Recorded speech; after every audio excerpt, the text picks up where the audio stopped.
কারবালার ময়দান থেকে আপনাদেরকে একটা শিক্ষা নিতে হবে। ইয়াজিদের সাথে ইমাম হুসাইন পাকের দ্বন্দ্ব ছিল বায়াত নিয়ে। কি নিয়ে? বায়াত। বায়াত যেটাকে আমরা বলি মুরিদ হওয়া নিয়ে। মুরিদ, মুরিদ বুঝেন? মুরিদ হওয়া, এটা নিয়ে ছিল দ্বন্দ্ব।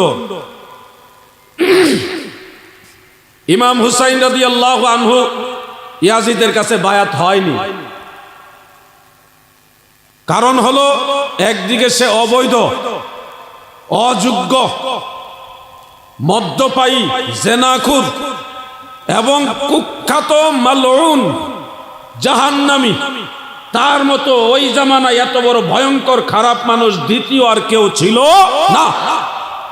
এমন একটা বেঈমান, ফাসিক, মালউন, তার কাছে আওলাদে রাসূল ইমামে হুসাইন, যিনি জান্নাতের যুবকদের সরদার, তিনি গিয়ে মুরিদ হবেন, বায়াত হবেন, এটা তো অসম্ভব ব্যাপার। এটা কখনই হতে পারে না। কি বলেন আপনারা? এটা কখনই হতে পারে না। দাদু ভাই আমার, আল্লাহর হাবিবের পরে খেলাফতের মাসনাদে বসেছেন হযরত আবু বকর সিদ্দিক রাদিয়াল্লাহু আনহু। তিনার ইন্তেকাল শরীফের পরে ফারুক আজম হযরত ওমর রাদিয়াল্লাহু আনহু খেলাফত বা বায়াতের মসনদে বসেছেন। তিনার পরে হযরত ওসমান যুন্নুরাইন রাদিয়াল্লাহু আনহু বসেছেন। তিনার পরে শেরে খোদা মাওলায়ে কায়নাত আলীউল মুর্তজা কাররামাল্লাহু ওয়াজহাহু, তিনি বসেছেন। তিনার পরে হযরতে হাসান ইবনু আলী রাদিয়াল্লাহু তাআলা আনহুমা, তিনি অল্প কিছুদিন বায়াতের মাসনাদে ছিলেন, 6 মাসের মতো। এই পর্যন্ত 5 জন। মনে রাখবেন কথাগুলি। এই পর্যন্ত কয়জন? 5 জন। আল বেদায়া ওয়ান নেহায়ার মধ্যে হাফেজ ইবনে কাসির রাহমাতুল্লাহ আলাইহি উল্লেখ করেন, এই 5 জন পর্যন্ত টোটাল 30 বছর কমপ্লিট হয়। সহিহ মুসলিমের মধ্যে উল্লেখ, দয়াল নবীজি বলেছে আমার পরে খেলাফত থাকবে 30 বছর। ওই 30 বছর কমপ্লিট হয়েছে ইমাম হাসান রাদিয়াল্লাহু আনহুর মাধ্যমে। এছাড়াও সহিহ মুসলিমে হযরত জাবের ইবনু সামুরা রাদিয়াল্লাহু আনহু থেকে আরেকটা রওয়ায়াত বর্ণিত, নবীজি বলেন আমার বংশ থেকে 12 জন খলিফা আসবে। কয়জন খলিফা? মিশকাতের সরা মিরকাতে ইমাম মোল্লা আলী কারি রাহমাতুল্লাহ আলাইহি, তিনি হাদিসের ব্যাখ্যায় 12 জন ইমামের নাম উল্লেখ করেছেন। ইমাম আব্দুর রহমান জামি রহমাতুল্লাহ আলাইহি সহ অন্যান্য আইম্মায়ে কেরামও এটা উল্লেখ করেছেন। মনে রাখবেন, এই 12 জন খলিফা, তাদের মধ্যে অন্যতম হলো ইমাম হুসাইন রাদিয়াল্লাহু আনহু, তারপরে জৈনুল আবিদিন, ইমাম মুহাম্মদ বাকের, ইমাম জাফর সাদিক। এইভাবে যেতে যেতে 12 নম্বর খলিফা ইমাম মাহদি আলাইহিস সালাম। সুবহানাল্লাহ। মনে রাখবেন, 30 বছর খেলাফতের মাঝখানে ইমাম হুসাইন পড়ে নাই, ইমাম হাসান পর্যন্ত হলো 30 বছর। কিন্তু ইমাম হুসাইনের যে সময়কাল, ওটা কিন্তু ওই 30 বছরের ভিতরে পড়েনি। তাহলে এটা কোন খেলাফত যেটা 30 বছর পরেও নবীজি খলিফা ডিক্লেয়ার দিলেন? ইমাম মোল্লা আলী কারি রহমাতুল্লাহ আলাইহি লেখেন, খেলাফত 2 ধরনের, একটা হলো নবুয়তের খেলাফত, আর একটা হলো বিলায়াতের খেলাফত। 30 বছর খেলাফত ছিল নবুয়তের খেলাফত, হযরত ইমাম হাসান রাদিয়াল্লাহু আনহু পর্যন্ত। আর এরপরে যে 12 জন খলিফার ঘোষণা দয়াল নবীজির জবান মুবারকে দিয়েছেন, সহিহ মুসলিম শরীফে যে হাদিস উল্লেখ, ওই 12 জন খলিফা নবুয়তের খলিফা নয়, ওনারা বেলায়েতের খলিফা। সর্বশেষ ইমাম মাহদি আলাইহিস সালাম দুনিয়াতে আসবে, তিনি জাগ্রত হবেন, প্রকাশ হবেন, হওয়ার পরেই আকাশ থেকে গায়বী আওয়াজ হবে, হাযা খলিফাতুল্লাহিল মাহদি ফিল আরদে। তিনি জমিনে আল্লাহর খলিফা, আল্লাহর খলিফা। বন্ধুরা আমার, এই খলিফা ইয়াজিদ আর ইমাম হুসাইন একই সময় 2 জন ছিল। পৃথিবীর কোন জ্ঞানী, সব জ্ঞানে কোন মুসলমান কোনদিনও বলবে না ইমাম হুসাইন ওই খলিফা নয়, ইয়াজিদ খলিফা, এটা কেউ বলবে না। বরং আমার বিশ্বাস সব মুসলমান বলবে যোগ্যতা, জ্ঞানে, গুণে, মর্যাদায়, সর্ব বিষয়ে ইয়াজিদের তুলনায় বেমিসাল গুণে যোগ্য ছিল ইমাম হুসাইন। ঠিক না ঠিক? বন্ধুরা আমার, এই দুই ধরনের খেলাফত, খেলাফত মানে এটার সাথে বায়াত সম্পৃক্ত। এই দরবারে যে খেলাফত এসছে, সিলসিলা তালাশ করে দেখবেন এই দরবারের খেলাফতের সাথেও ইমাম হাসান পাক, ইমাম হুসাইন, জৈনুল আবেদিন, ইমাম মোহাম্মদ বাকের, ইমাম জাফর সাদিক, হযরত হাসান বসরি, মাওলা আলী সিদ্দিক আকবর, ওনাদের সবার কানেকশন।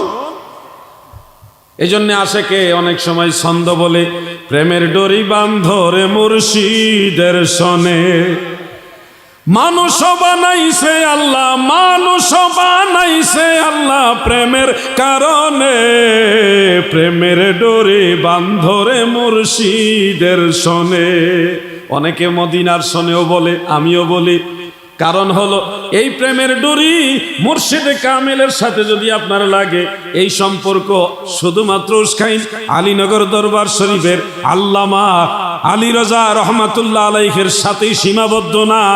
এই শিকল, এই প্রেমের বন্ধন, যেমন আমি ধরছি হুজুরের হাত, হুজুর ধরছে ওনার হাত, উনি ধরছে ওনার হাত, এইভাবে একজন আল্লাহর ওলি আরেকজন আল্লাহর ওলির হাতে ধরছে, বায়াত হইছে। এই বায়াতের বন্ধন, এই বায়াতের শিকল শুধু উস্কাইন দরবারে না গো, এই শিকল, এই বন্ধন মদিনার কামলেওয়ালা নবীর কদমে যোগাযোগ। সুবহানাল্লাহ। আর নবীজির সাথে যার সম্পর্ক, আল্লাহ বলেন ইন্নাল্লাযীনা ইউবাইউনাকা ইন্নামা ইউবাইউনাল্লাহ, যারা নবীর কাছে বায়াত হয় তারা আল্লাহর কাছে বায়াত। সুবহানাল্লাহ। এই জন্য আল্লাহু আকবার, ইয়া রাসূলুল্লাহ,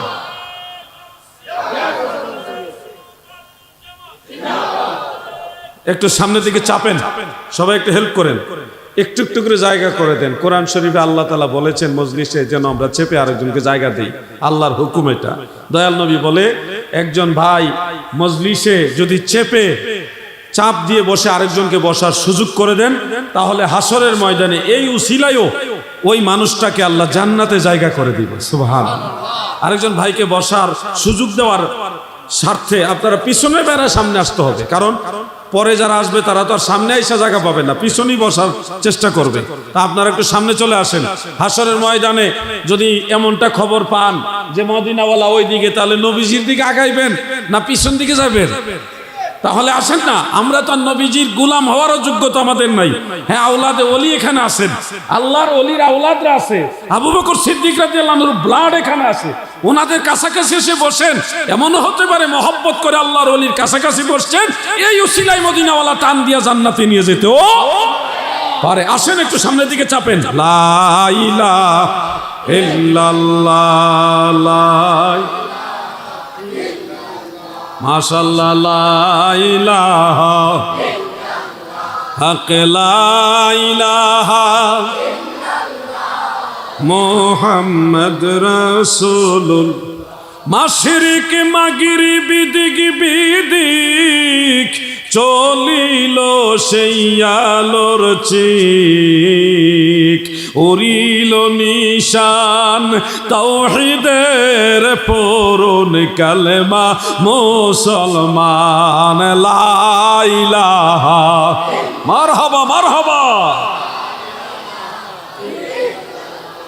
হক, লা ইলাহা ইল্লাল্লাহ মুহাম্মদ রাসূলুল্লাহ সাল্লাল্লাহু আলাইহি ওয়াসাল্লাম। আমার যুবক ভাইয়েরা, কারবালার কাছ থেকে কি শিক্ষা নিবা, ওই শিক্ষাটা দেওয়ার জন্য আহলে বাইতে রাসূলের অন্যতম সদস্য ইমাম হুসাইন থেকে শিক্ষা নেওয়ার জন্য আমি এই পয়েন্টটা ডেকে আনলাম। ইমাম হুসাইন আর ইয়াজিদের মাঝে মূল দ্বন্দ্ব ছিল বায়াত নিয়া।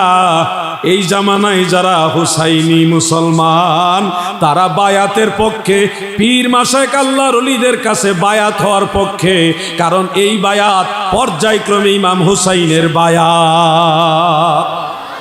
আর যারা আল্লাহর ওলির কাছে বায়াত হবে না, ওলি আল্লাহর কাছে বায়াত মানে না, পীর মুর্শিদের বায়াত মানে না, এরা হুসাইনি মুসলমান না, এরা ইয়াজিদের দালাল।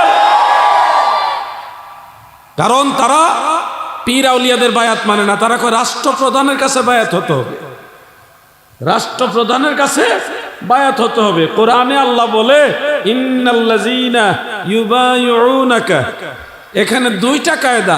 ইন্নাল্লাযীনা যদি জুমলার শুরুতে থাকে তখন এটা ইস্তেমরারের দাওয়ামের ফায়দা দেয়, সর্বকালের অর্থ দেয়, অতীত বর্তমান ভবিষ্যৎ সব কালের অর্থ দেয়।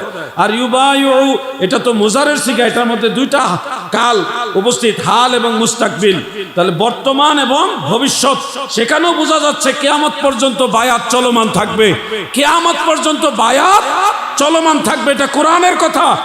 আর ওনারা বলছে রাষ্ট্রপ্রধান কেন্দ্রিক বায়াত, সারা ওয়ার্ল্ড খুঁজেও রাষ্ট্রপ্রধান কেন্দ্রিক বায়াত একটা রাষ্ট্রেও নাই। তাহলে কি কোরআন মিথ্যা? কোরআন তো বলেছে কিয়ামত পর্যন্ত বায়াত থাকবে, কিন্তু এখন তো সারা পৃথিবীতেও রাষ্ট্রপ্রধান কেন্দ্রিক বায়াত নাই। সৌদি আরবে রাজতন্ত্র, ওখানে বায়াত নাই। বাংলাদেশে গণতন্ত্র, অন্যান্য অধিকাংশ রাষ্ট্র হলো গণতন্ত্র, রাজতন্ত্র আর গণতন্ত্র, এটাই চলছে সারা ওয়ার্ল্ডে। তাহলে কোরআন বলছে কিয়ামত পর্যন্ত বায়াত থাকবে। আল্লাহর কোরআন কখনো মিথ্যা না। ওই মিথ্যাবাদীরা ইয়েজিদিরা মিথ্যাবাদী, কারণ তাদের কথা মিথ্যা, তাদের কথার ভিত্তি নেই। আল্লাহর কোরআন হক, সত্য। সেই অনুযায়ী সেই 1400-1450 বছর আগের বায়াত এখনো আছে। ইমাম হুসাইন জাইনুল আবিদিনের মাধ্যমে, ইমাম জাফর সাদিকের মাধ্যমে, আল্লাহর ওলিদের দরবারে দরবারে, খানকায় খানকায় সেই বায়াতে রাসূল এখনো। দাদু ভাই আমার, কারবালার শিক্ষা, আহলে বাইতের শিক্ষা, এটা হলো প্রধান শিক্ষা, বায়াত। মনে রাখবেন এটা কি বায়াত। বায়াত বায়াত মানে না। আমাকে একদিন একজন সচিব, বাংলাদেশের রানিং সচিব, ফোন দিয়ে বলল আপনি কি জিহাদি সাহেব? আমি বললাম জি। আপনি কে? তো উনি ওনার পরিচয় দিয়ে বললেন আমি একটা প্রশ্ন করার জন্য আপনাকে ফোন দিলাম।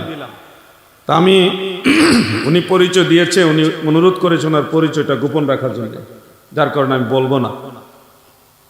উনি বলল আমার একটা প্রশ্ন হলো, আমরা জেনেছি ইসলামের ইতিহাস থেকে দয়াল নবীজি রাষ্ট্রপ্রধান হয়ে বায়াত করাইছেন। নবীজির পর্দা নেওয়ার পরে আবু বকর সিদ্দিক রাষ্ট্রপ্রধান হয়ে বায়াত করাইছেন, হযরত ওমর রাষ্ট্রপ্রধান হয়ে বায়াত করাইছেন, ওসমান জুন্নুরাইন, মাওলা আলী, ইমাম হাসান, ওনারা রাষ্ট্রপ্রধান হওয়ার পরেই বায়াত করাইছেন। তাহলে পীর সাহেব যারা বায়াত করান ওনারা তো রাষ্ট্রপ্রধান না। ইসলামের ইতিহাস থেকে তো বোঝা যায় বায়াত হলো রাষ্ট্রপ্রধান কেন্দ্রিক। এটার উত্তর আপনারা কি দিবেন? আমি তখন বললাম ভাইজান, ইসলামের ইতিহাসে যেটা আপনি পড়েছেন সঠিক পড়েছেন, তবে একটু ভুল জেনেছেন। রাষ্ট্রপ্রধান কেন্দ্রিক বায়াত নয়। ওই সময় বায়াত হওয়ার একমাত্র খলিফা ছিল রাষ্ট্রপ্রধানের যিনি ছিলেন তিনি, উনি ছাড়া আর কোনো খলিফা ছিল না। এই জন্য বাধ্য হয়ে সবাই একজনের কাছেই বায়াত হয়েছে। আর বায়াত হলো মূলত রাসূলুল্লাহ সাল্লাল্লাহু আলাইহি সাল্লাম কেন্দ্রিক, পরবর্তীতে নবীর খলিফা কেন্দ্রিক। কোন রাষ্ট্রপ্রধান হোক আর না হোক, দেখতে হবে উনি মদিনাওয়ালার পর্যায়ক্রমে খলিফা কিনা। খলিফা হলে ওনাকে আপনি মানতে হবে। আপনি দেখান আবু বকর সিদ্দিক রাদিয়াল্লাহু আনহুর খেলাফতের আমলে আর কেউ খলিফা ছিল কিনা? না, ছিল না। আমি বললাম ওমর রাদিয়াল্লাহু আনহুর জামানায় আর দ্বিতীয় কেউ খলিফা ছিল? না। আমি বললাম ওসমান রাদিয়াল্লাহু আনহু, মাওলা আলীর সময়? ওনাদের সময় দ্বিতীয় কোনো খলিফা ছিল না। তখন আমি বললাম বিষয়টা ক্লিয়ার, যে খলিফা যেহেতু আর নাই, সেহেতু সবাই ওনার কাছে বায়াত হয়েছে। মনে রাখবেন দাদু ভাই আমার, আল্লাহর হাবিব রাষ্ট্রপ্রধান হয়েছে মদিনা মুনাব্বারায় এসে। মদিনায় আসার আগে মক্কা জীবনে কিন্তু নবীজি রাষ্ট্রপ্রধান ছিলেন না। এদিকে তাকান না, এই তোমরা বসো, বইসা যাও, ডিস্টার্ব করবেন না, কথাগুলি মনোযোগ দিয়ে শুনবেন। আপনাদের কাছে হয়তো অনেকের এই কথাগুলি মূল্য নাই, কিন্তু অনেক লিটারেট পার্সন আছে যারা এই কথাগুলি খুঁজে। আমি সবার উদ্দেশ্যে কথা বলবো, আপনাদের সবার জন্য কিছু না কিছু কথা বলার চেষ্টা করব। তো যেটা বলছিলাম, আল্লাহ রসুল সাল্লাল্লাহু আলাইহি সাল্লাম মদিনা মুনাব্বারায় এসে রাষ্ট্রপ্রধান হয়েছেন। মক্কাতে কিন্তু রাষ্ট্রপ্রধান ছিলেন না। ওই সময় ইসলাম প্রচার করাটাই দুরূহ ব্যাপার ছিল, কষ্টের ব্যাপার ছিল। অনেক দিন দয়াল নবীজি লুকিয়ে লুকিয়ে নামাজ পড়েছেন সাহাবীদেরকে নিয়ে। প্রকাশ্যে আজান দিতে পারেন নাই। হযরত ওমর ইসলাম কবুল করার পরে প্রকাশ্যে আজান দেওয়া গেছে। তো এইভাবে কাফেরদের অত্যাচারে দলে দলে সাহাবীরা বিভিন্ন রাষ্ট্রে হিজরত করছে, আবিসিনিয়া সহ বিভিন্ন জায়গায়। সর্বশেষ খুদ দয়াল নবীজি আল্লাহর হুকুমে আবু বকর সিদ্দিক রাদিয়াল্লাহু আনহুকে সফর সঙ্গী করে মদিনায় হিজরত করেছেন, করেন নাই? আপনার জানা আছে কিনা? এই ব্যাপারে তো একটা গজলও আছে, গজল আছে না? সোনার মদিনা আমার প্রাণের মদিনা, সব ভুলিব ভুলতে পারি না, সব ভুলিব। ইয়াসরিফ নামে ছিলে তুমি অলক্ষণের দেশ, বড়ই মারাত্মক ছিল তোমার পরিবেশ। বলেন, ইয়াসরিফ নামে ছিলে তুমি অলক্ষণের দেশ, বড়ই মারাত্মক তোমার পরিবেশ। নবীর ছোঁয়া লেগে তুমি সোনার মদিনা, নবীর ছোঁয়া সব ভুলিব কিন্তু তোমায় ভুলতে পারি না, সোনার মদিনা সব ভুলিব কিন্তু তোমায়। আমার দাদু ভাইয়ারা, গজল বলা উদ্দেশ্য না, উদ্দেশ্য হলো ছোট বাচ্চাদেরকে চাঙ্গা রাখা, যারা একটু ঘুম ঘুমাইছে তারাও নবীর শানে গজল গায়ে আবার একটু চাঙ্গা হবে, ঈমানের জজবা বাড়বে। শোনো হে ভাই বন্ধুরা আমার, মক্কা জীবনে আমার দয়াল নবী রাষ্ট্রপ্রধান ছিল না। সর্বশেষ নবীজি মক্কা থেকে হিজরত করে ইয়াসরিফ শহরে মানে মদিনা শহরে চলে গেছেন। এখানে আমি বুঝাতে চাচ্ছি, মক্কা শহরে মক্কা জীবনে আমার নবী রাষ্ট্রপ্রধান ছিলেন না, মদিনাতে ছিলেন। কিন্তু মক্কা জীবনেও নবীজি বায়াত করাইছেন। আপনারা চাইলে বায়াতে আকাবা এটা আপনারা দেখতে পারেন, বা বাংলাতেও আকাবার শপথ যদি লেখে গুগলে সার্চ দেন সহজে পেয়ে যাবেন, বিভিন্ন সাইটে আলোচনাগুলি পাবেন। এটা এই বায়াতটা মদিনায় নয়, রাষ্ট্রপ্রধান হওয়ার পরে নয়, মক্কা জীবনে হয়েছে এই বায়াত। ওই সময় নবীজি রাষ্ট্রপ্রধান নয়। তাহলে ক্লিয়ারলি বোঝা যাচ্ছে যে আল্লাহর হাবিব আমাদের দয়াল নবী তিনি রাষ্ট্রপ্রধান হওয়ার আগেও বায়াত করিয়েছেন। অতএব প্রমাণিত হয় বায়াত রাষ্ট্রপ্রধান কেন্দ্রিক নয়, বায়াত আল্লাহর রাসূল কেন্দ্রিক। সুবহানাল্লাহ। এরপরে নবীজি যাকে খলিফা বানিয়েছেন বা যারা খলিফা হয়েছেন, কারবালার প্রধান শিক্ষা হলো বায়াত। প্রশ্ন একটা করতে চাই আপনাদেরকে, উস্খাই আলীনগর দরবারের ভক্ত যারা আছে গো, আপনারা যদি 1400 বছর আগে 61 হিজরিতে ইরাকের কুফার পাশে কারবালার ময়দানে থাকতেন, যদি দেখতেন ইমাম হুসাইন কারবালায় আছে, অথবা ওনার আশেপাশেও যদি থাকতেন, ওই সময় যদি দেখতেন একদিকে ইয়াজিদ আরেকদিকে ইমামে হুসাইন পাক, আমি জানতে চাই এই আল্লাহর ওলির দরবারের ভক্তরা কার পক্ষে থাকতো গো, ইয়াজিদ না হুসাইন?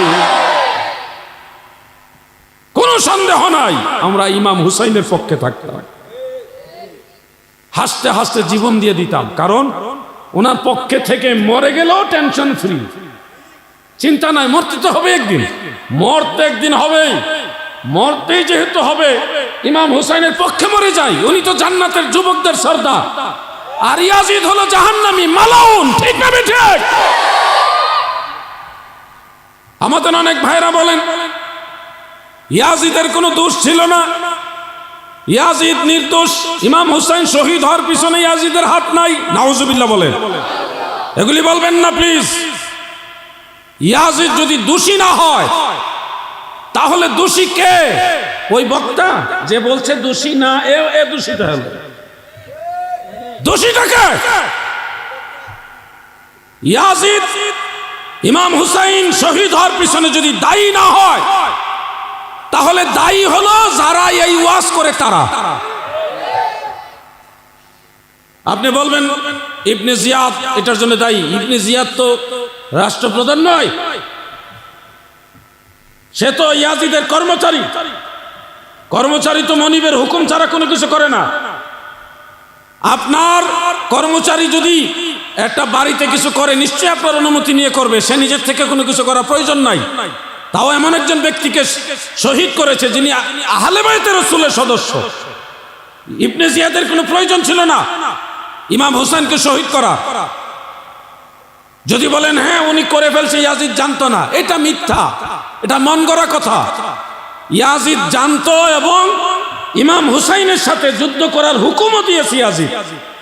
আপনি বলবেন দলিল কি? ভাই দলিল শোনো, শোনো ভাই দলিল।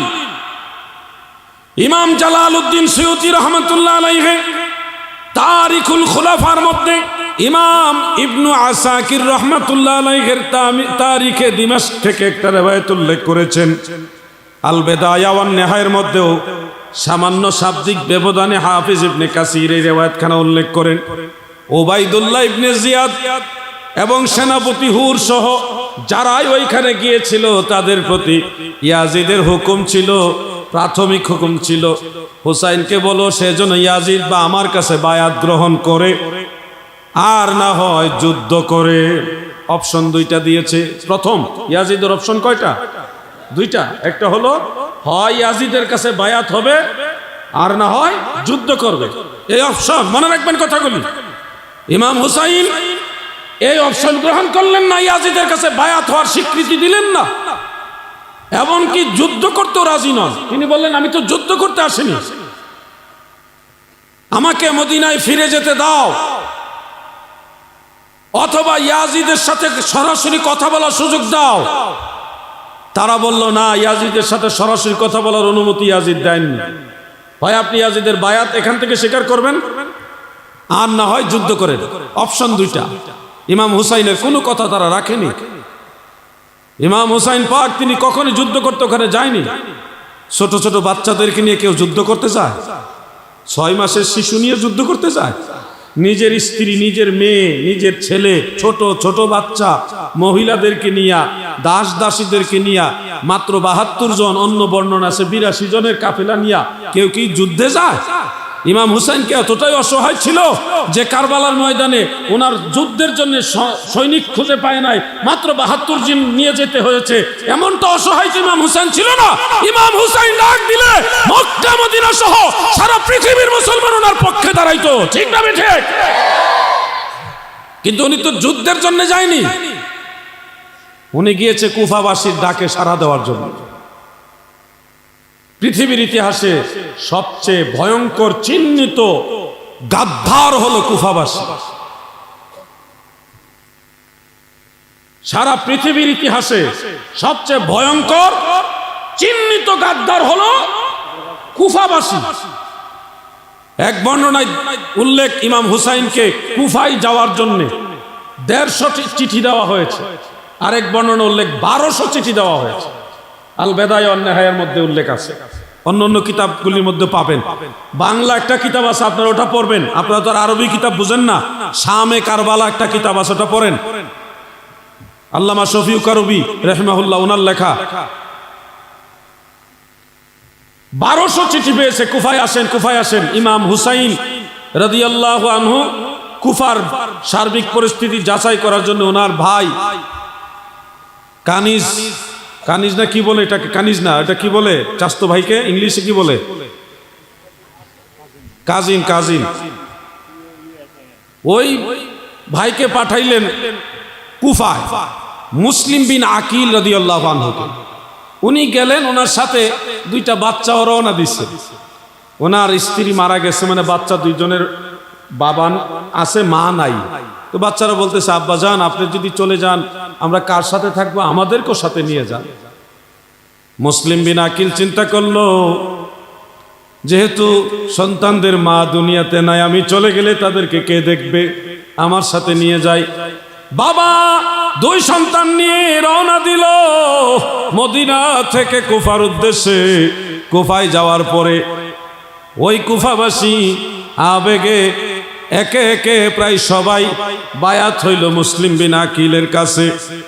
তারিখের মধ্যে উল্লেখ রয়েছে 40,000 বায়াত, 40,000 মুরিদ হয়েছে ওনার কাছে, 40,000 লোক। কত হাজার লোক? ওই সময়ের 40,000 মানে কি বুঝেন? অনেক লোক। এখন তো 40,000 এক ইউনিয়নের মধ্যেই থাকে।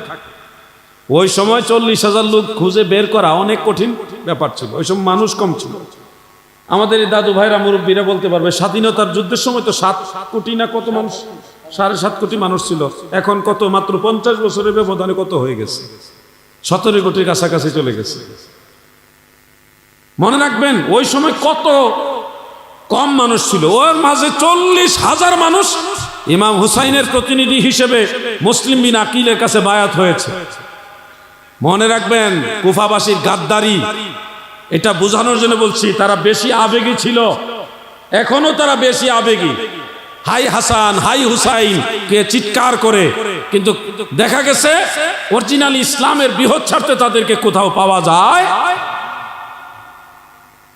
আমেরিকা যখন ইসলামকে ডুবিয়ে দেওয়ার জন্য চক্রান্ত করে, এই কুফাবাসীদের কোনো অবদান নাই। দাদু ভাই আমার 40,000 মুরিদ পাইয়া এমন অবস্থা যে মুসলিম বিন আকিল কোন রাস্তা দিয়ে হেঁটে গেলাম, ওনার পিছে শত শত লোক থাকে। বহু ভালো ভালো মান্যবর লোকেরা ওনাকে দাওয়াত দেয়, ঘরে ঘরে দাওয়াত খায়। ভালো অবস্থার মধ্যে সম্মানের সাথে ইমাম মুসলিম বিন আকিল রহমতুল্লাহ আলাইহি সেখানে আছেন। শোনো হে যুবক ভাইয়েরা, এই সংবাদ যখন ইয়াজিদের কাছে গেল, ইয়াজিদ কুফার গভর্নর সাহাবী হযরত নু'মান বিন বাশির রাদিয়াল্লাহু আনহুকে পদচ্যুত করে দিলেন। ওই পদ থেকে অব্যাহতি দিয়ে বসরার গভর্নর ইবনে জিয়াদকে বসরারও গভর্নর সাথে কুফারও গভর্নর হিসেবে নিয়োগ দিল। ইবনে জিয়াদ ছিল জারস সন্তান। জারস সন্তান বুঝেন আপনারা? এটা খারাপ মানুষ, তার জন্মের ঠিক নাই, নাউজুবিল্লাহ বলেন। এ খুব রুক্ষবাসী ছিল, খারাপ মানুষ ছিল। সে এসে কুফার বড় বড় ধনাঢ্যশীল ব্যক্তি এবং সর্দার টাইপের সমাজপতি যারা, তাদেরকে ধরে ধরে গভর্নর ভবনে নিয়ে গেলেন, জেলখানার মধ্যে নিয়ে তাদেরকে বিভিন্ন হুমকি দামকি দেওয়া শুরু করলে যে তোমরা যদি মুসলিম বিন আকিলকে সমর্থন করো তাহলে তোমাদেরকেও মারবো, তোমাদের ছেলে মেয়েদেরকে মারবো, তোমাদের স্ত্রীদেরকে মারবো, তোমাদের বাচ্চাদেরকে কতল করব, তাদের মাথাগুলি রাজ দরবারের এই গভর্নর ভবনের চতুর্দিকে বল্লমের মাথায় রেখে রেখে টানিয়ে রাখবো। এই ভয় যখন দেখাইছে মুরব্বীদেরকে, মুরব্বীরা ভয় পেয়ে গেছে। তখন ইবনে জিয়াদ কৌশল করে সবাইকে নিয়ে ছাদে উঠাইলেন। এদিকে মুসলিম বিন আকিল পুরা গভর্নর ভবন ঘেরাও করে ফেলছেন। কিন্তু ছাদের উপরে দাঁড়াইয়া কুফা নগরের মুরব্বীরা, সর্দার মাতব্বররা যখন বলল তোমরা ঘরে যাও, তারা আমাদেরকে মেরে ফেলবে, তোমরা যাদের পক্ষে আছো তাদের কাছে সৈন্য নাই, ক্ষমতা নাই, পাওয়ার নাই, কিন্তু ইয়াজিদের দলের কাছে সৈন্য আছে, অস্ত্র আছে, পাওয়ার আছে, তোমরা তাদের সাথে পারবা না। তারা আমাদেরকে মারবে, তোমাদেরকে মারবে, তোমাদের স্ত্রীদেরকে মারবে, বাচ্চাদেরকে হত্যা করবে এবং তাদের মাথাগুলি বল্লমের মধ্যে টানায়া শহরের বিভিন্ন জায়গায় রেখে দিবে, তোমাদের শরীরগুলি ঘোড়া দিয়ে দৌড়াইয়া টানাবে। এই হুমকি যখন দিল, মুরব্বীরাও গভর্নর ভবনের ছাদ থেকে দাঁড়ায় কথাগুলি বলার পরে, শোনো হে, কেন বললাম গাদ্দার, কুফাবাসী কেন গাদ্দার শোনো। অল্প কিছুক্ষণের মধ্যে 5 জন, 10 জন, 20 জন যাইতে যাইতে 1 ঘন্টার মতো সময়ের মাঝে 39,500 মানুষ মুসলিম বিন আকিলকে একা ফেলে ওখান থেকে চলে গেছে। মাত্র 500 মানুষ আছে ওখানে, 40,000 মানুষ, এর মধ্যে 39,500 মাইনাস চলে গেছে যার যার স্ত্রী ছেলে মেয়ের চিন্তা করে। বাকি আছে মাত্র 500 জন। এমত অবস্থায় নামাজের ওয়াক্ত হলো। মুসলিম বিন আকিল বলেন, আমার সাথে আসো, নামাজ পড়বে। সবাইকে নিয়ে নামাজ আদায় করলেন। সালাম ফিরানোর পরে দেখে ওই 500 জনের মধ্যে একজনও নাই। 500 জনের মধ্যে একজনও নাই। মুসলিম বিন আকিল একা। কেন বললাম এরা গাদ্দার? 150 বলেন আর 1200 বলেন চিঠি দিয়েছে, হে ইমাম হুসাইন, আপনি আসেন, আপনার কাছে বায়াত হব। ইমাম হুসাইনকে উদ্বুদ্ধ করেছে, ইমাম হুসাইনের প্রতিনিধিকে বাহ্যিকভাবে সম্মান দিয়েছে, কিন্তু বিপদের সময় সবাই চলে গেছে একা ফেলে মুসলিম বিন আকিলকে। তখন এই ইবনে জিয়াদ সৈন্য দিয়া মানে চতুর্দিকে ইবনে জিয়াদকে গ্রেফতার করার চেষ্টা করছে মুসলিম বিন আকিলকে। তিনি একজনের ঘরে ছিলেন। মনে রাখবেন ইতিহাসগুলি খুব খারাপ, কঠিন ইতিহাস। ওই ঘর থেকে একটা সময় আসছে যে ওনাকে নিয়েই গেছে, নিয়ে সবার সামনে রাজ দরবারে গভর্নর ভবনে ইবনে জিয়াদ সবার সামনে অস্ত্র দিয়ে আঘাত করে ওনার শরীর থেকে মাথাটা আলাদা করে দিছে। ইন্না লিল্লাহি ওয়া ইন্না ইলাইহি রাজিউন। বন্ধুরা আমার, দাদু ভাইয়ের আমার, মুসলিম বিন আকিল শহীদ হয়ে গেল। এদিকে লোকেরা যার যার জান বাঁচাইবার জন্য যার যার ঘরে চলে গেল। কিন্তু মুসলিম বিন আকিলের দুইটা ছেলে, তারা তো ছোট মানুষ, বাবা নাই। খবর পাওয়ার পরে তারা থরথর করে, বাচ্চা মানুষ কবুতরের বাচ্চার মতো কাঁপতেছে। আব্বাজানকে শহীদ করে ফেলেছে, এখন আমাদের তো কেউ নাই, আমাদের মাও নাই, বাবাও নাই। মা তো নাই, বাবাও নাই, আমরা কার কাছে যাব গো? ওই দুই ছোট্ট বাচ্চা, কচি ছোট্ট কবুতরের মতো দুইটা বাচ্চা ভয়ে থরথর করে কাঁপতেছে। বন্ধুরা আমার, দাদু ভাই আমার, খুব মনোযোগ দিয়ে শুনবেন। এই মানুষগুলির মাঝে একজন মানুষ ছিল, ইমাম হুসাইনকে ভালোবাসতেন, মুসলিম বিন আকিলকে ভালোবাসতেন। ওই ভালোবাসার সুবাদে বাচ্চাগুলাকে ঘরের মধ্যে লুকায় রাখছে। কিন্তু ভাগ্য খারাপ, আল্লাহর সিদ্ধান্ত, এটা চেঞ্জ করা যায় না। ওই বাচ্চাগুলিকে এক পর্যায়ে ওই বাড়িওয়ালা যখন বলছে তোমরা চলে যাও, চলে যাচ্ছিল, পথিমধ্যে তাদেরকে ধরে নিয়ে এসে জেলখানায় ঢুকাই দিছে। এই ছোট বাচ্চাদেরকে জেলে দিছে, একটা ছোট ছোট বাচ্চা জেলের মধ্যে দিয়ে দিছে। এখন জেলার জেলের দায়িত্বে যে কি বলে এটাকে, পুলিশ বা সিপাহী, সে আবার ইমাম হুসাইনকে ভালোবাসে কিন্তু ক্ষমতার দাপটে অসহায়।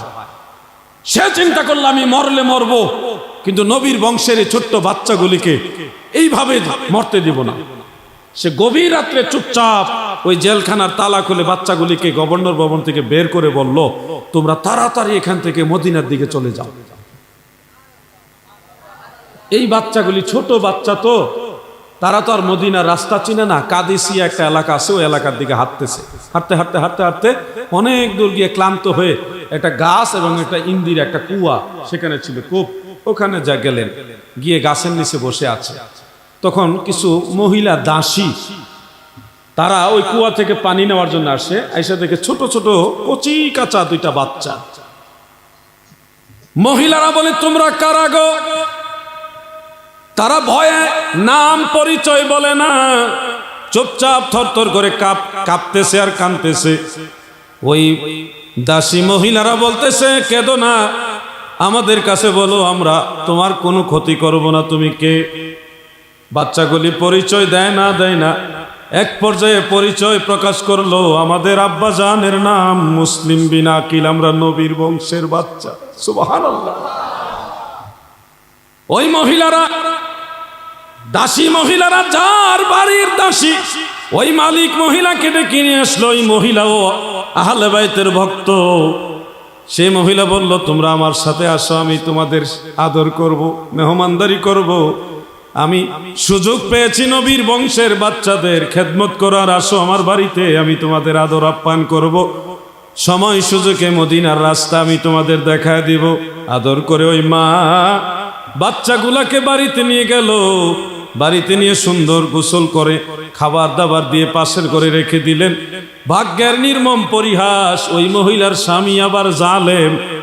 ইবনে জিয়াদ জেলখানা থেকে বাচ্চাগুলি লুকিয়ে আসার কারণে ওই জেলের যে দারোগা বা সিপাহী, তাকে তো হত্যা করছেই, বরং উল্টা ঘোষণা দিছে, বাচ্চাগুলিকে যারা ধরে এনে দিতে পারবে তাদেরকে পুরস্কৃত করা হবে। চতুর্দিকে মানুষ বের হয়ে গেছে এই মুসলিম বিন আকিলের দুই সন্তানকে খোঁজার জন্য। যারা এই বাচ্চাদেরকে খুঁজতেছে তাদের মধ্যে একজন হলো ওই মহিলার স্বামী, যার বাড়িতে বাচ্চাগুলি আশ্রয় পেয়েছে। রাতের বেলায় মহিলা আগে ভাগে এই বাচ্চাগুলিকে খাওয়া দাওয়া দিয়ে পাশের ঘরে শুইয়ে দিলেন। স্বামী বাড়িতে আসলেন, আসার পরে খুবই ক্লান্ত, খাওয়া দাওয়া দিলেন। স্বামী খাওয়া দাওয়া করে বিশ্রাম নিচ্ছেন, হঠাৎ ওই বাচ্চা তো মাও নাই বাপও নাই, পাশের রুমে ফুফায়া ফুফায়া কান্না শুরু করছে। কান্নার আওয়াজ পেয়ে ওই বাবা বলতেছে ওই লোকটা যে আমার ঘরে বাচ্চার আওয়াজ, এরা কারা, কোথা থেকে আসলো? মহিলা বিভিন্ন কায়দায় হেকমতে বুঝাইবার চেষ্টা করছে, কিন্তু না, সে তো জালিম। সে বলল আমাকে দেখতে হবে।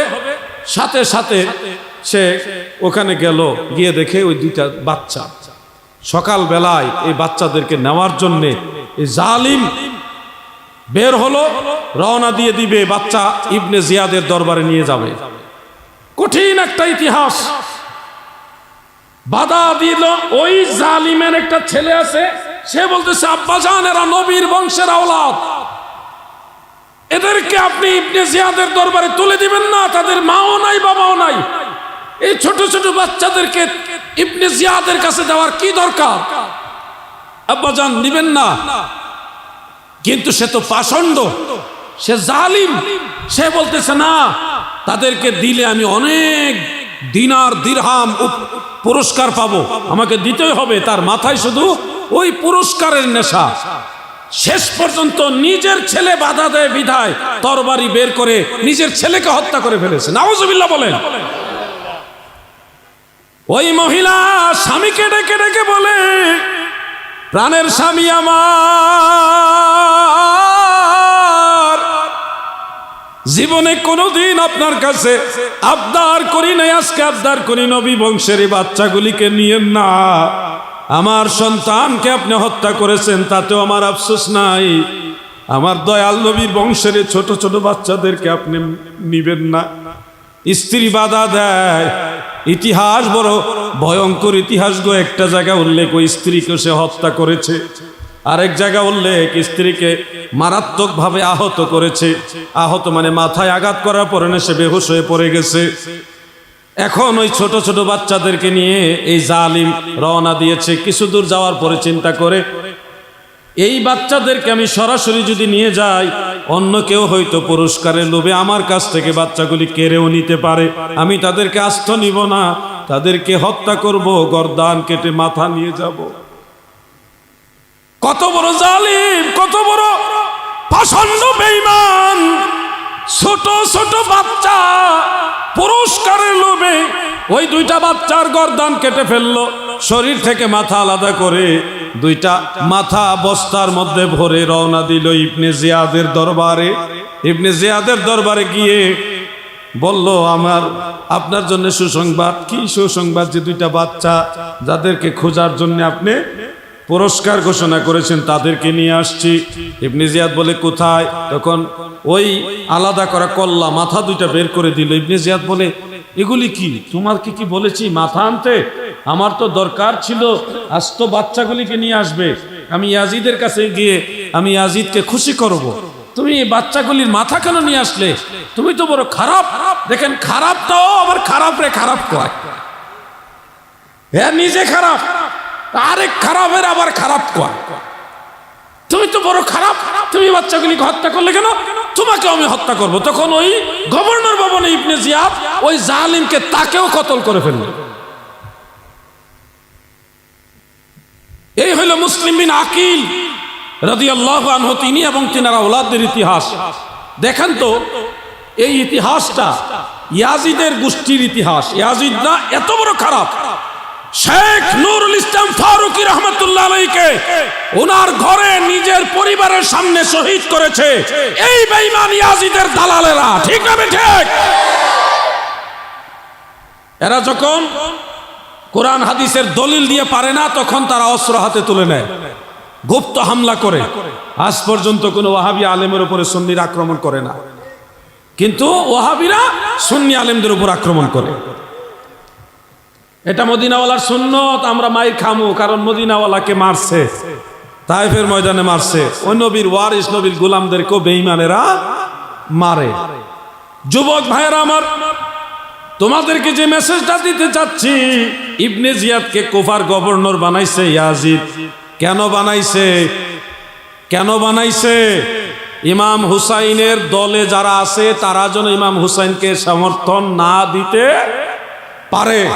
পক্ষে, ইমাম হুসাইনের পক্ষে না বিপক্ষে? ঘুমাই রয়েছেন নাকি আপনারা? ইয়াজিদ বা ইবনে জিয়াদ তারা কি ইমাম হুসাইনের পক্ষে না বিপক্ষে? যদি পক্ষে হতো তাহলে তো সাহাবী নু'মান বিন বাশিরকে পদচ্যুত করে ইবনে জিয়াদকে বসরার গভর্নর থাকা সত্ত্বেও কুফায় আনতো না। এখান থেকে বোঝা যায় ইয়াজিদ ইমাম হুসাইনকে পছন্দ করত না। এই ইবনে জিয়াদ, গত বছর একজনের বক্তব্য শুনলাম, সে বলতেছে ইমাম হুসাইন শহীদ হওয়ার পরে ইয়াজিদ নাকি কাঁদছে, কাইন্দা কাইন্দা কইছে, আহারে তোমরা কেন হুসাইনকে হত্যা করলা? আমি তো বলিনি তোমাদেরকে হুসাইনকে হত্যা করার জন্যে। শোনো হে উস্কাইন দরবার শরীফের আশিকিন মুহিব্বিনেরা, ইতিহাস বড় কঠিন। হাফেজ যাহাবী রহমাতুল্লাহ আলাইহি তারিখুল ইসলাম এবং সিয়ারু আলামিন নুবালার মধ্যে উল্লেখ করেন, আল বেদায়া ওয়ান নিহায়ার মধ্যে ইবনে কাসির রহমাতুল্লাহ আলাইহি উল্লেখ করেন, ইমাম হুসাইন যখন কারবালার ময়দানে জিহাদের ময়দানে উত্তীর্ণ হলেন, বাধ্য হলেন, যুদ্ধ করবেন না কিন্তু তারা যুদ্ধ করতে বাধ্য করলেন। এদিকে খেয়াল করেন, আমার একটা কথা পিছনে রয়ে গেছে, ইমাম হুসাইন শহীদ হওয়ার পিছনে ইয়াজিদ দোষী কিনা। এদিকে গিয়েছিলাম যে কারবালার ময়দানে ইমাম হুসাইনকে কন্ডিশন দিয়েছিল দুইটা, হয় ইয়াজিদের কাছে বায়াত হবে, না হয় যুদ্ধ করবে। মনে আসেনি আপনাদের? এটা প্রসিদ্ধ, সবগুলি কিতাবে আছে, তারিখের কারবালা সম্পর্কিত সবগুলি কিতাবে আছে কথাটা। আর তারিখুল খুলাফা তারিখে দামেস্কের মধ্যে উল্লেখ রয়েছে, ফাকাতাবা ইয়াজিদুন ইলা ওয়ালিহি বিল ইরাক বিকিতালিহি। ইরাকের কুফার গভর্নর ইবনে জিয়াদকে কাতাবা মানে লিখলেন, এটা ফেল, এই ফেলের ফাইল হলো ইয়াজিদ। কাতাবা ইয়াজিদুন, ইয়াজিদ লিখলেন ইলা ওয়ালিহি বিল ইরাক, ইরাকের গভর্নরের কাছে লিখলেন বিকিতালিহি, হুসাইনের সাথে যেন যুদ্ধ করে, এটা লিখে আদেশ দিলেন। আগে দিছে মৌখিক আদেশ, এখন দিল লিখিত আদেশ। এই দুই আদেশের কারণে ইবনে জিয়াদ শিমর সহ ইয়াজিদের বাহিনীরা কারবালায় ইমাম হুসাইনকে যুদ্ধ করতে বাধ্য করলেন। আমি আপনাদেরকে একটা প্রশ্ন করি, আমাদের সভাপতি মহোদয় না চিফ গেস্ট প্রধান অতিথি মহোদয় এবং আওলাদে ওলি যিনি আছেন, মুরব্বীরা যারা আছেন, আপনারা একটু হেল্প করবেন আমাকে। ধরেন এই পাশে 8-10 জন ছেলে পেলে একসাথে কথা বলতে বলতে তর্কাতর্কি লেগে গেছে, ঝগড়া লাগবে ভাব। তখন একজন মুরব্বী ওইখানে গিয়ে পর্যবেক্ষণ করি বলতেছে, এই আব্দুর রহমান, তুমি অন্যায় করছো, তারে মারো, পিটাও, তোমরা সবাই তারা পিটাও। বলার পরে ওই মুরব্বীর হুকুমে সবাই মিলে ওই আব্দুর রহমানকে পিটালো, মারলো, আঘাত করলো।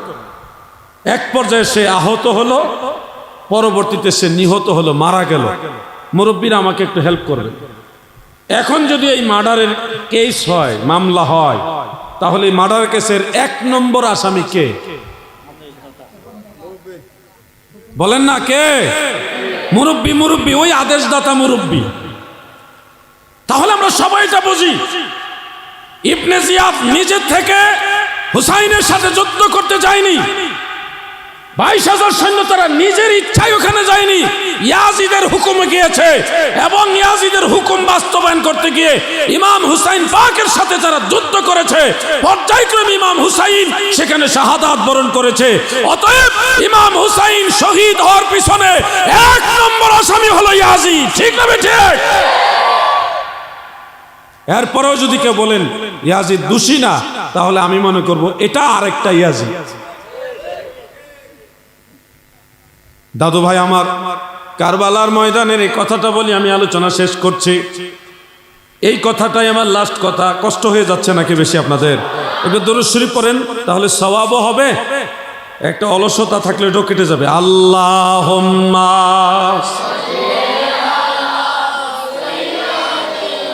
মাশাআল্লাহ মুহাম্মদ ওয়া আলা আওয়াজ ভালো আছে মাশাআল্লাহ।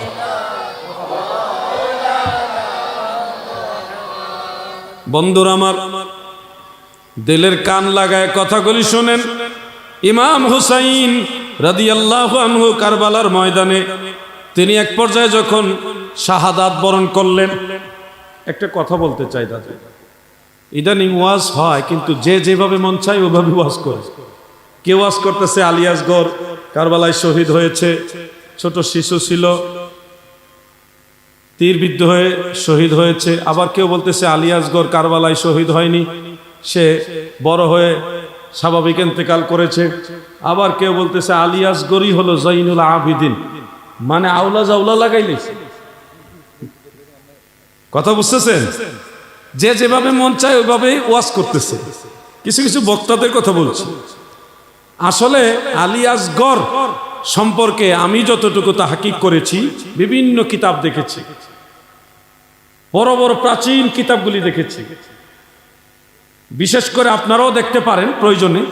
ইমাম শামসুদ্দিন জাহাবি রহমতুল্লাহ আলাইহির কিতাব দেখেন, তারিখুল ইসলাম, সিয়ারু আলামিন নুবালা, ইমাম ইবনু হাজার আসকালানির কিতাব দেখতে পারেন, অন্যান্য ইমামদের কিতাব, এগুলি দেখেন। সেখানে পরিষ্কার উল্লেখ আছে হযরতে আলী আসগর রাহিমাহুল্লাহু তাআলা তিনি ছোট শিশু ছিলেন, ইমাম হুসাইনের আওলাদ ছিলেন, এবং কারবালার ময়দানে ইমাম হুসাইনের সাথেই তিনি শাহাদাত বরণ করেছেন।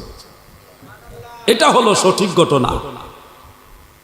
ছোট শিশুকে নিয়ে ইমাম হুসাইন কারবালার ময়দানের এক পাশে ফোরাত নদীর কিনারে দাঁড়িয়ে বলল, ইয়াজিদ বাহিনীরা রে,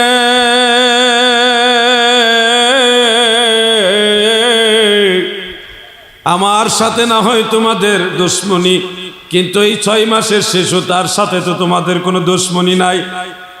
আজকে 3 দিন হয়ে গেল, নবী বংশের এই তাঁবুগুলির মধ্যে পানি নাই। আমি আমার জন্য পানি চাইতে আসিনি, আমার পরিবারের কারো জন্য না, অন্য কারো জন্য পানি চাইতে আসিনি। ও ইয়াজিদ বাহিনী, এই 6 মাসের শিশু, তার তো কোনো দোষ নাই, তোমরা দিবানি কারবালার এই ময়দানের পাশে ফোরাত নদীর সামান্য পানি আমার আলী আসগরকে একটু দিবানি। সে ছোট মানুষ, 3 দিন ধরে পানি পায় না, মায়ের বুকেও দুধ নাই। এই কথাগুলি বলে বলে হুসাইন সামনে গেল। দূর থেকে এই ইবনে জিয়াদ ইয়াজিদের বাহিনীরা ইমাম হুসাইনকে টিটকারি করা শুরু করলো, বিভিন্ন ধরনের কটু বাক্য বলা শুরু করলো, নিন্দাচার করা লাগলো। ইমাম হুসাইন মনক্ষুণ্ণ হয়ে তিনি যখন ফিরে আসবেন, তখন অন্য জায়গায় এভাবে আমি পেয়েছি, উনি এক হাতে বাচ্চা নিয়ে আরেক হাতে তরবারি নিয়ে যুদ্ধ করতে করতে ফোরাত নদীর কিনারে চলে গেছিলেন। যখনই পানি খাওয়াবেন, ঠিক ওই সময় দূর থেকে তীর মেরে আলী আসগরের গলার মধ্যে তীর ঢুকাই দিছে। 6 মাসের শিশু ওই জায়গায় তীরবিদ্ধ হয়ে শাহাদাত বরণ করেছে। ইন্না লিল্লাহি ওয়া ইন্না ইলাইহি রাজিউন। ইমাম হুসাইন পানি আর পান করলো না, তীরবিদ্ধ এই আলী আসগরকে সাথে নিয়ে তাঁবুর মধ্যে যে বলে, শাহর বানু শুনো, ও নবী পরিবারের সদস্যরা শুনো, আলী আসগরকে নিয়ে আসছি, পানি পান করাইছি, তবে দুনিয়ার পানি না, এটা মৃত্যুর শরাব, জান্নাতের পানি পান করাইবার জন্য প্রস্তুত করে নিয়ে আসছি। এরকম খারাপ মানুষ ছিল ইয়াজিদের দলেরা। এরপর ইমাম হুসাইনকে তারা বাধ্য করলো যুদ্ধ করার জন্য। ইমাম হুসাইনের সাথে যুদ্ধ করে তার পারে না, কিন্তু পানির পিপাসায় শরীর দুর্বল। অনেক বর্ণনায় অনেক ধরনের তীরের কথা উল্লেখ, 80টা তীর, 70টা তীর, 120টা তীর, বিভিন্ন জায়গায় বিভিন্ন সংখ্যার কথা উল্লেখ। এতগুলি তীর মারছে ইমাম হুসাইনের শরীরে, মাথা মুবারক থেকে পা মুবারক পর্যন্ত, 100 কম হোক আর বেশি হোক, এতগুলি তীর মারছে। শুধু তীর মেরেই ক্ষান্ত হয়নি। অযুবক ভাইয়া, লম্বা লম্বা বল্লম চিনো না তোমরা? এই বল্লমগুলি পর্যন্ত মেরেছে। এক জায়গায় উল্লেখ 30টা বল্লম মারছে, একটু কম বেশির কথা উল্লেখ আছে। এতগুলি বল্লম মেরেছে, এতগুলি তীর মেরেছে। সইতে না পেরে ইমাম হুসাইন জমিনে লুটায় পড়লেন, জমিনে পড়ে গেলেন। ঠিক ওই সময় শিমর, এই শিমর এসে তাড়াহুড়া করে ইমাম হুসাইনের বুকের মধ্যে বসে গেল, গলার মধ্যে খঞ্জর লাগাই দিল। হুসাইন বলে, তুমি কে গো? বলতেছে, আমি শিমর। শিমরের গায়ের রং ছিল কালো। তুমি কে? আমি হুসাইনের বুকের উপরে বসলাম, তুমি কে? সে বলতেছে, আমি শিমর। ইমামে হুসাইনে পাক রাদিয়াল্লাহু আনহু চোখ দিয়ে তাকায়া শিমরের চেহারার দিকে নজর করে বলে, আমার দয়াল নবীজি আমাকে তোমার কথা বলে গেছে। আমার দয়াল নবী বলে গেছে, হুসাইন, এমন একদিন আসবে আমার বংশের এই বাতি হুসাইন তোমার রক্তের মধ্যে জাহান্নামের কালো কুকুর মুখ লাগাইবে। আমার দয়াল নবীজি আমাকে এই কথা বলে গেছে। সীমার এই কথা শোনার পরে আরো রাগান্বিত হয়ে গেল, আরো গুসা হয়ে গেল।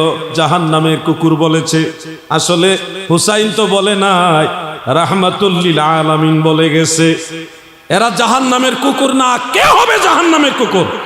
যারা আওলাদে রাসূলের দুশমনি করেছে নিঃসন্দেহে এরা জাহান্নামের কুকুর। ঠিক না ঠিক? কোন কোন কিতাবে দেখেছি নামাজের কথা বলেছেন, নামাজের সুযোগ চেয়েছেন। কোন কোন জায়গায় উল্লেখ, যখন ইমাম হুসাইন বললেন, আমার দয়াল নবীজি বলছে জাহান্নামের একটা কালো কুকুর হুসাইন তোমার রক্তের মধ্যে মুখ লাগাবে, তখন সে জালালি হয়ে সজুরে খঞ্জর চালিয়ে, খঞ্জর এটা হলো যাইতেও কাটে আসতেও কাটে, দুই দিকে কাটে, উপরেও কাটে নিচেও কাটে। এই খঞ্জর চালিয়ে হুসাইনের শরীর থেকে মাথা মোবারক আলাদা করে দিল।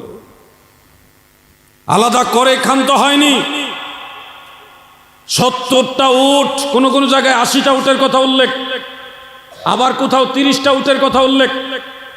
এই উট না ঘোড়া, এরা লাইন ধরে দাঁড়া করাইয়া এই ঘোড়াগুলি ইমাম হুসাইনের জেসেম মুবারক, এই শরীর মুবারকের উপর দিয়া দৌড়াইয়া বারবার দৌড়ায় দৌড়ায় গেছে। ঘোড়া দিয়া দৌড়ায় দৌড়াইয়া ইমাম হুসাইনের শরীরকে ছিন্ন বিচ্ছিন্ন করে দিয়েছে ইয়াজিদ বাহিনীরা। নাউজুবিল্লাহ বলেন। এখানেই তারা ক্ষান্ত হয়নি। বড় এক বল্লমের মাথায় ইমাম হুসাইনের গর্দান মুবারক, বল্লম এদিকে ঢুকাইয়া উপরে তুলে তারা আনন্দ মিছিল করছে। কারবালার ময়দান থেকে আনন্দ মিছিল করতে করতে কুফায় ইবনে জিয়াদের গভর্নর ভবন যেটা, ওই পর্যন্ত গেছে। আনন্দ মিছিল করে হুসাইনকে শহীদ করে। কারবালার করুণ কাহিনী কেমনে ভোলা যায়, কেমনে ভোলা। আনন্দ মিছিল করে করে এই বেঈমানের দলেরা ইবনে জিয়াদের দরবারে গেল। ও যুবক ভাইয়েরা গো, ইবনে জিয়াদের দরবারে নিয়ে বড় একটা প্লেটের উপরে ইমাম হুসাইনের শের মুবারক রাখলো। রাখার পর ইবনে জিয়াদ একটু লম্বা, ধরেন 1.5 হাত বা 2 হাত লম্বা একটা স্টিক, একটা ছুরি মতো ইস্পাতের তৈরি একটা স্টিক হাতে নিয়ে ইমাম হুসাইনের নাকে, মুখে, গালে, এই মাথার বিভিন্ন অংশে মুখের দিকে এইভাবে গুতা দেয়। আর দিয়ে বলে, এই লোকটা বড় নিকৃষ্ট ছিল, এই লোকটা বড় খারাপ ছিল। স্টিকের এই আঘাতগুলি দেখে ওই মজলিসে আল্লাহর হাবিবের একজন সাহাবী ছিল গো, সে এই ঘটনা জানতো না, কিন্তু ঘটনাক্রমে ওখানে উনি ছিলেন। হযরত আবু বারজা আল আসলামী রাদিয়াল্লাহু আনহু, তিনি ওই মজলিসের মধ্যে ধমক দিয়ে চিৎকার মেরে বললেন, ইবনে জিয়াদ রে, তুমি যাকে নিকৃষ্ট বলছো আল্লাহ রসুল তাকে জান্নাতের যুবকদের সর্দার বলেছে। ইবনে জিয়াদ রে, তুমি যাকে নিন্দা করছো সে আল্লাহর হাবিবের নাতি, আমার নবী তার মুখে চুমা খেয়েছে। ইবনে জিয়াদ, তুমি যাকে মন্দ বলছো তাকে আমার দয়াল নবী আদর করতে ভালোবাসতো রে। প্রতিবাদ করার পরে সবাই প্রতিবাদী হয়ে গেছে। ইবনে জিয়াদ তখন তার আগের অবস্থান থেকে মুহূর্তের মধ্যে চেঞ্জ হয়ে সে বলতেছে আসলে এটা আমি খেয়াল করি নাই। আর তখন তার মায়া কান্না, নাটকী কান্না শুরু করলো। এই ঘটনা ঘটেছে কুফায়। এরপরে আনন্দ মিছিল করে করে হুসাইনের শের মোবারক নিয়ে এই ইয়াজিদ বাহিনীরা কুফা থেকে চলে গেল সেই সিরিয়ায় ইয়াজিদের দরবারে, শাম দেশে। সেখানে ইয়াজিদের দরবারে নিয়েও বড় একটা প্লেটের উপরে হুসাইন পাকের শের মোবারক, মাথা মোবারক রাখার পরে একই ঘটনা তারিখুল ইসলাম ইমাম জাহাবি উল্লেখ করেন, আল বেদায়া ওয়ান নিহায়ার মধ্যে হাফিজ ইবনে কাসির উল্লেখ করেন। ইবনে জিয়াদ যেইভাবে লম্বা ইস্পাতের তৈরি স্টিক দিয়ে ছুরি মতো লম্বা একটা অস্ত্র দিয়ে হুসাইনের চেহারার মধ্যে আঘাত করেছিল, ঠিক ইয়াজিদ একইভাবে ইমাম হুসাইনের চেহারায় নাকে মুখে এইভাবে গুতা দেয়ার কয় এই মানুষটা কত বড় নিকৃষ্ট, সে কত বড় বেঈমান, কত বড় খারাপ ছিল। এইভাবে সে গুতা দেয় আর আনন্দ করে। আরেক জায়গায় তাফসীরে রুহুল মাআনির মধ্যে উল্লেখ আছে, ওই সময় ইয়াজিদ কবিতার আকারে বলতেছে আমার পূর্বপুরুষদের সাথে মুহাম্মদ সাল্লাল্লাহু আলাইহি ওয়াসাল্লাম যে আচরণ করেছিল বদরের যুদ্ধে, আজকে সেই প্রতিশোধ আমি ইয়াজিদ নিলাম। নাউজুবিল্লাহ।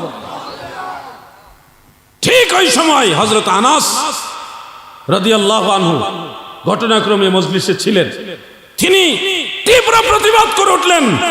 ইয়াজিদের দরবারের যে শক্তি ভিত্তি সেটা নড়বড় করে চিৎকার দিয়ে বললেন, হে ইয়াজিদ, এই হুসাইন সেই হুসাইন যিনি জান্নাতের যুবকদের সরদার, যাকে হাজার হাজার বার নবীজি চুমা খেয়েছে, তুমি তাকে গালি দিচ্ছ, তাকে নিন্দা করছো, তার মুখে আঘাত করছো, খবরদার। চিৎকার দিয়ে প্রতিবাদ করার পরে ইয়াজিদ দেখতেছে তার খলিফাগিরিও যাইব, তার এই মুহূর্তে তার জানও যাইব।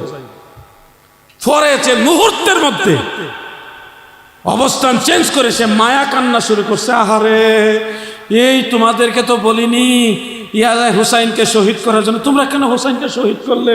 আমি তো বলছি শুধু আমার কাছে নিয়ে আসতে। এই মায়া কান্না, এগুলি বেঈমানদের চরিত্র। এখনো কিছু মানুষ আছে আপনার কাছে এক কথা, আরেকজনের কাছে আরেক কথা, একটু আগে এক কথা, এখন আবার আরেক কথা। এই ধরনের চরিত্রের মানুষ আছে না নাই? মুনাফিক। মনে রাখবেন ইতিহাসগুলি খুব কঠিন ইতিহাস। আমি একটা কথাও মন গড়া বলছি না, এই কাহিনীগুলি নিজে বানায় বলছি না, কিতাব পড়ে বলতেছি। দাদু, কারবালার ইতিহাসটা মনে রাখবেন। ইমাম হুসাইন জান দিয়েছে, ঈমান দেয় নাই। জান দিয়েছে, ঈমান দেয় নাই। এটার নাম হলো হুসাইন। এই বেঈমান ইয়াজিদ কেমনে মরছে এটুকু বলি, আমি আলোচনা শেষ করছি। ওটুকু ধৈর্য ধরতে পারবেন না ইনশাআল্লাহ?